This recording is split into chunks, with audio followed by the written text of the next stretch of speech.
Perkenalkan, nama saya Yoga Pratama dengan NIM 10191091. Di sini saya akan membahas tentang analisis kuantitatif atau yang bertemakan fuzzy logic. Nah, untuk fuzzy logic sendiri itu apa? Fuzzy logic itu bisa dibilang adalah nilai yang ambigu atau masih tidak pasti gitu loh. Nah, jadi yang dimana analoginya itu kan misalnya tinggi badan itu bisa dikategorikan ada tinggi, sedang, dan juga pendek. Yang dimana tinggi orang itu kan pasti berbeda-beda.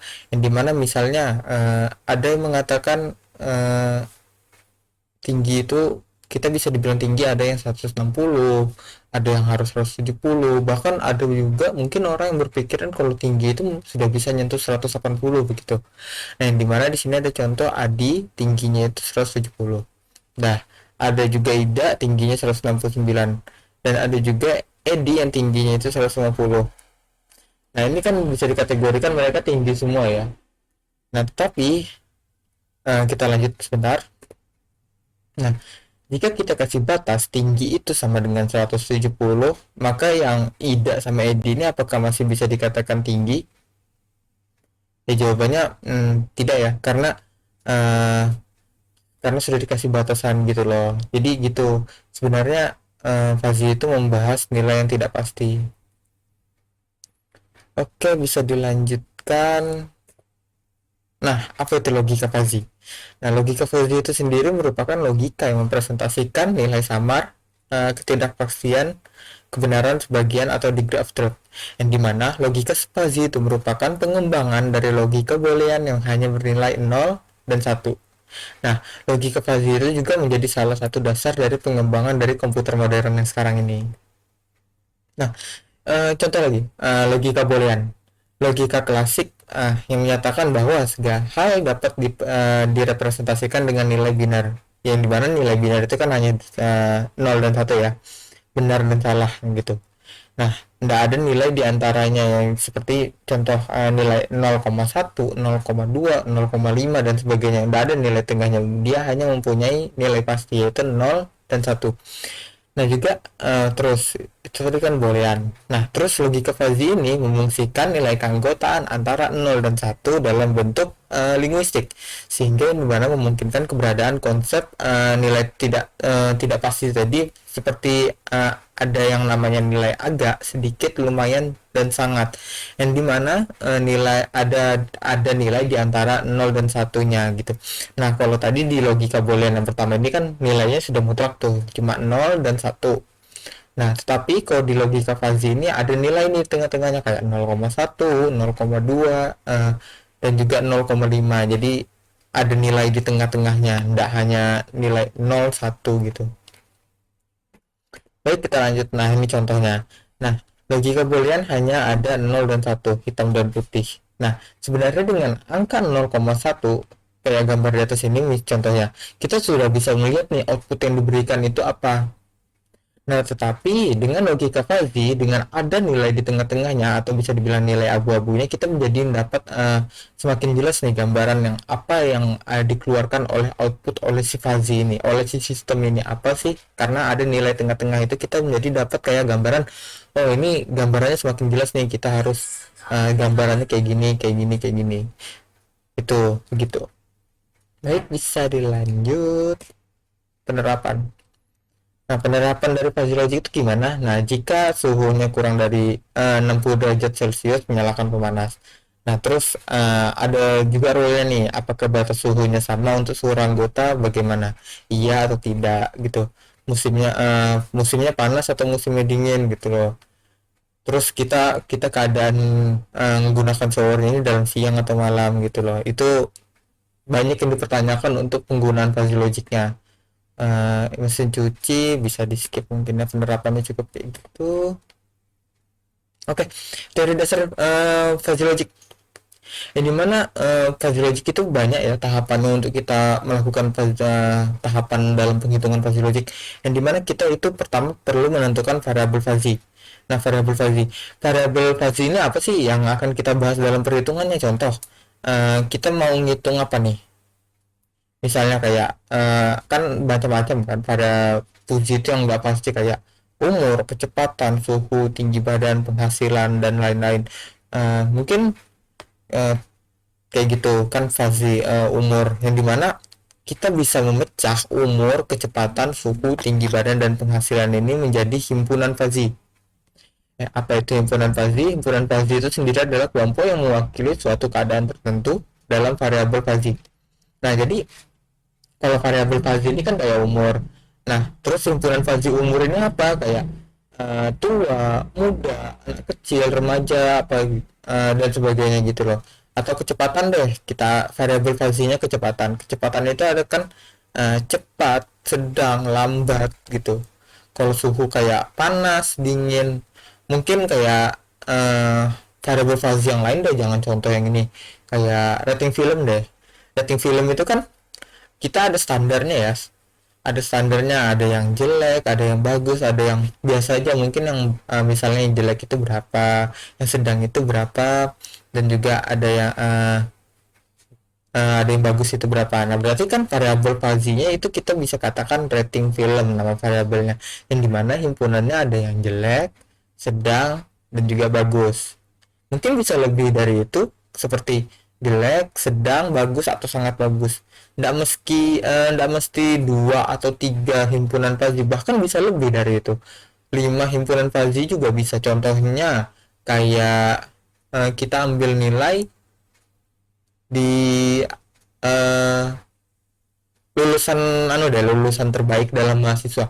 Mungkin bisa aja kita bikin kayak nilai IP-nya pada saat dia lulus itu kita bikin kayak sangat rendah, rendah, sedang, tinggi, dan juga sangat tinggi. Jadi himpunan fuzzy ini bebas sih sebenarnya, mau dibikin berapa, 2, 3, 4 maupun 5 gitu loh. Nah, yang penting variabel sama himpunannya itu jelas gitu loh. Kita lanjut. Nah, masih dalam teori logika fuzzy-nya, yang dimana itu semesta pembicaraan. Nah, dimana keseluruhan nilai yang diperbolehkan untuk dioperasikan dengan variabel fuzzy. Kemudian ada domain himpunan fuzzy, yaitu seluruh nilai yang diizinkan dalam semesta pembicaraan dan boleh dioperasikan dalam satu himpunan fuzzy. Jadi kayak itu tadi. Ini kan maksudnya nilai yang di sini pada ini sebenarnya nilai dari himpunan. Nah, kita perlu memetakan lagi himpunan yang sebelumnya kayak panas, sedang, dingin itu menjadi sebuah nilai yang dimana kategorinya contoh deh kayak kita bahas yang nilai atau rating film deh. Kayak kita bisa kategorikan dia rendah itu kalau nilai IP-nya berapa. Misalnya mungkin IP-nya 2, mungkin ya 2 atau 2 biasa, 2, berapa gitu. Nah, kita bisa kategorikan IP-nya dia itu sedang kalau berapa. Misalnya IP-nya 3. 3. Nah, terus kita bisa kategorikan IP-nya tinggi itu dari kisaran berapa sampai berapa. Nah, IP yang kita bisa kisaran tinggi itu kan 35 sampai 4 gitu. Kalau rendah tadi kan misalnya 2 sampai eh 2 sampai 3 gitu. Terus rendah sedang itu 3 sampai 3 setengah gitu. Terus yang tinggi tadi 3,5 sampai 4. Nah, itu maksud dari nilai ini. Nah, terus ada yang namanya fungsi keanggotaan, yang dimana fungsi keanggotaan merupakan grafik yang mewakili besar dari derajat keanggotaan masing-masing variabel input yang berada dalam interval antara 0 dan 1. Terus ada juga yang namanya derajat keanggotaan, sebuah variabel yang dilambangkan dengan simbol. Ini simbolnya. Terus ada juga yang namanya fungsi keanggotaan. Nah, ada yang namanya kurva linear, itu naik dan turun. Ada juga kurva segitiga, ada kurva trapesium, ada kurva bahu, ada kurva S atau sigmoid, yang dimana itu ada meliputi pertumbuhan dan penyusutan. Yang terakhir itu ada kurva lonceng, pi, beta, atau Gauss. Nah, ini kan tadi fungsi keanggotaannya kayak kurva. Nah, kita punya contoh fuzzy set yang dimana dengan judulnya harga. Nah, harga itu kan bisa dibagi menjadi murah, sedang, dan mahal. Yang dimana murah itu bisa kita lihat dari sini, grafik yang garisnya warna merah ini kan dimulai dari 0. Terus dia turun nih. Turun, yang dimana nilainya itu di tengah-tengah antara 600 dan 900. Kita harus menerka lagi nih nilai di antara 6 dan 900 ini berapa. Berarti kan yang kosong itu diantaranya ada 700 sama 800. Karena dia di sini berarti kan nilainya 800. Berarti dia di sini. Kalau nilai 700 ada kemungkinan dia garisnya di sini, bukan di sini. Karena yang kosong kan di sini ada 700 dan juga 800 kemudian 900. Nah, kemudian ada juga yang namanya fuzzy set yang mahal nih, sedang. Himpunannya sedang nih. Sedang yang hijau yang dimana itu dimulai dari 600, terus dia nilai paling tingginya itu berada di nilai maxnya itu berada di 1500. Terus yang terakhir itu ada yang namanya fancy set mahal. Nah, yang dimana mahal ini nilai minnya minimalnya itu ada 1200, kemudian nilai maxnya itu bisa lebih dari 2100 atau bahkan lebih, yang nggak bisa dilihat dari grafiknya di sini gitu loh. Nah, gitu contohnya. Kemudian oke, lanjut. Dimana di sini ada variabel rasa, yang dimana variabel rasa itu terbagi menjadi 3 lagi ya, yang dimana ada enak, kurang enak, dan tidak enak. Yang dimana nilai tidak enak sendiri itu di sini kan ada tidak enaknya 0, 2 dari sini, terus sampai 12. Berarti di sini yang dimana kurang enaknya itu berarti ada dari nilai 5, kemudian 15. Kemudian yang enaknya itu nilai dari 10 sampai 25 atau bahkan bisa lebih kayak tadi. Ini hanya contoh. Mungkin ini bisa kalian ya, kayak kalian coba-coba misalnya kayak bikin, misalnya kalau ini kan sudah tadi kayak gini, tapi ini porsi namanya. Ini kan sudah enak, kurang enak, tidak enak, ini mahal, sedang, murah. Mungkin kan bisa coba-coba misalnya sedang, besar, sedang, kecil. Ini kayak apa sih grafiknya kalau kalian coba-coba bikin gitu loh. Yang dimana nilai kecil ini 0 sampai 25, terus yang sedang ini ada nilai 20 sampai 75, yang besar itu ada nilai 60 sampai 100. Nah, ini angkanya agak banyak ya, kalian pecah-pecah tuh kayak apa. Mungkin bisa kalian coba-coba untuk di rumah latihannya gitu. Kemudian bisa kita lanjut. Oke, lanjut ke fuzzy connectivities. Yang dimana ada operasi himpunan fuzzy. Nah, sebenarnya fuzzy ini dia kan tadi hanya mengambil dua, perhitungannya ambil dua nilai kan. Yang dimana nilai operasi gabungan union atau bisa disebut operasi max dengan operator OR. Nah, dan juga operasi irisan disebut operasi min dengan operator n. Jadi dia kayak ngambilnya cuma menentukan nilai mixnya, maxnya berapa, minnya berapa. Sebenarnya fuzzy itu cuma menentukan nilai output gitunya aja sih. Mungkin rumusnya bisa dilihat sendiri kayak gitu. Bisa kita next. Nah, ini kayak tadi, ini nilai apa namanya, nilai maxnya, perhitungan seperti ini. Untuk nilai minnya seperti ini. Mungkin bisa dipelajari lanjut. Oke, lanjut apa sih? Nah, di mana sistem inferensi fuzzy itu kan ada cara untuk memetakan ruang input menuju ruang output menggunakan logika fuzzy. Jadi seperti tadi, inputnya kan kayak gini. Kita mulai input, terus ada yang namanya fusifikasi, inferensi, defusifikasi, terus kemudian output. Yang dimana dari fusifikasi, inferensi, dan defusifikasi ini mereka mempunyai basis pengetahuan mereka. Nah, basis pengetahuan itu apa? Mungkin bisa kita next. Oke, basis pengetahuan. Basis pengetahuan itu adalah kumpulan aturan rule dalam bentuk pernyataan if dan yang dibuat oleh pakar. Mungkin kalau masih bingung nanti bisa kita next. Oke, yang kita sebelum membahas basis pengetahuan yang tadi, if dan-nya itu, if else yang gitu, kita bahas dulu nih, klasifikasi. Oke, klasifikasi itu apa? Merupakan sebuah proses mengubah input sistem yang mempunyai nilai tegas menjadi variabel linguistik yang menggunakan fungsi keanggotaan yang disimpan pada basis pengetahuan. Nah, kemudian ada yang namanya inferensi, merupakan sebuah proses input fuzzy yang menjadi output fuzzy dengan cara mengikuti aturan if dan yang telah ditetapkan pada basis pengetahuan fuzzy-nya. Defusifikasi itu merupakan proses mengubah hasil dari tahap inferensi menjadi output yang bernilai tegas dengan menggunakan fungsi keanggotaan yang telah ditetapkan. Nah, jadi tiga ini sebenarnya itu dilandasi oleh basis pengetahuan. Basis pengetahuan itu apa? Mungkin bisa kita lihat nanti. Nah, ini contoh dari decodification, yang dimana hasil output contoh bakal output nilai yang bakal dihitung oleh dari sistem fuzzy-nya. Gini. Nah, sebenarnya metode logika fuzzy itu terbagi lagi ya menjadi Tsukamoto, ada Mamdani, ada Sugeno. Yang dimana sebenarnya mereka ini hampir mempunyai sistem yang sama dengan uh, decodifikasi, menilai hasilnya.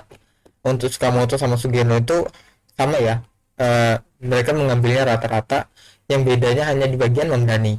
Mamdani ini dia mengambil nilai senternya, dan juga yang dimana jika hasilnya dengan adanya metode yang berbeda-beda ini, maka mungkin rumus yang digunakan itu akan sedikit berbeda gitu,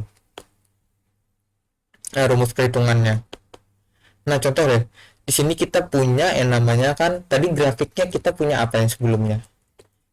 Sebelumnya itu kita ada punya yang namanya, saya lupa, tar. Di sini kita punya yang namanya harga sama. Nah, di sini sekarang kita punya lagi nih yang baru yang namanya GRE, yang dimana mereka mempunyai nilai tiga bagian, dibagi menjadi tiga, itu nilai rendah, sedang, dan juga tinggi, yang dimana rendahnya itu dimulai dari 0 sampai 1200.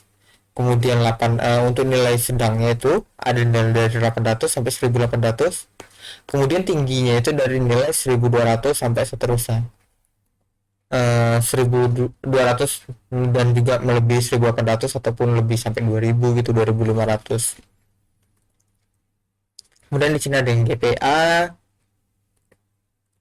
dengan nilai 0 dan 3.0 untuk nilai rendahnya, yang dimana mediumnya itu ada punya nilai 2,2 sampai 3,8, dan untuk tingginya itu 3,0 dan seterusnya selebihnya. Nah, ini decision, pilihan mah. Kita bisa milih pur kalau termasuknya 0 sampai 70, termasuk fair itu kalau 60 sampai 80. Grid itu bakal dimasukkan jika nilainya 70 sampai 90, dan very great itu dengan nilai 80 sampai 100. Excellent itu bisa nilai dari 90 atau bahkan lebih gitu loh. Jadi 90 sampai 100 gitu kan, mungkin aja nilainya maxnya di 100 gitu, jadi cuma sampai 100. Oke, kita sekarang masuk ke bagian rule contoh. Apa itu rule contoh? Rule contoh itu sebenarnya ada di bagian seperti ini, basis pengetahuan. Nah, yang dimana basis pengetahuan tadi adalah kumpulan aturan atau rule dalam bentuk pernyataan if dan yang dibuat oleh pakar. Nah, jadi sebenarnya basis pengetahuan itu yang tadi, ini rule contohin. Rulesnya ini, kenapa kita perlu namanya rules? Kenapa? Kenapa kita perlu bikin if sebanyak ini sampai 9 ini?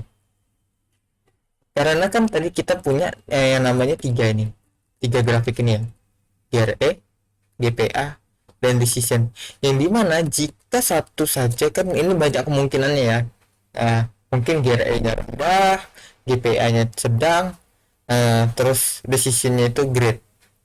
Nah, contoh itu satu. Nah, mungkin bisa gampang kayak gini. Nah, ini kan GRE-nya tinggi, GPA-nya tinggi, terus decision-nya excellent. Output yang dihasilkan itu apa? Gitu. Terus yang kemudian dengan adanya GRE medium, GPA-nya tinggi, dan juga decision-nya very tinggi, apakah hasilnya akan tetap sama dengan yang nomor satu? Nah, itu. Jadi kita perlu yang namanya rules. Mungkin saja dengan adanya rules ini kita bisa mendapatkan hasil output yang kita bisa bikin kayak gini lagi, grafik lagi, yang dimana dengan adanya rules ini kita bisa mendapatkan misalnya nomor satu ini tadi hasilnya apa? Mungkin hasilnya itu sangat baik, sangat baik. Nah, terus dengan adanya rule nomor 2 ini, apakah masih bisa dapat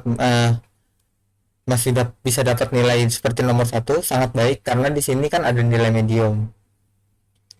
Gitu. Jadi dengan adanya rule ini kita bisa kayak membantu sih, kayak dengan adanya gitu. Jadi kita bisa tahu nilainya ini masih tetap tergolong tinggi atau biasa aja, sedang, atau bahkan nilainya rendah gitu loh. Mungkin itu saja yang bisa dapat saya sampaikan pada video kali ini. Kurang lebihnya mohon maaf. Mungkin bagi teman-teman ada yang masih merasa bingung, jangan sungkan untuk bertanya kepada saya secara langsung. Mungkin nanti nomornya akan di bawah di videonya. Oke, cukup dari saya. Assalamualaikum warahmatullahi wabarakatuh.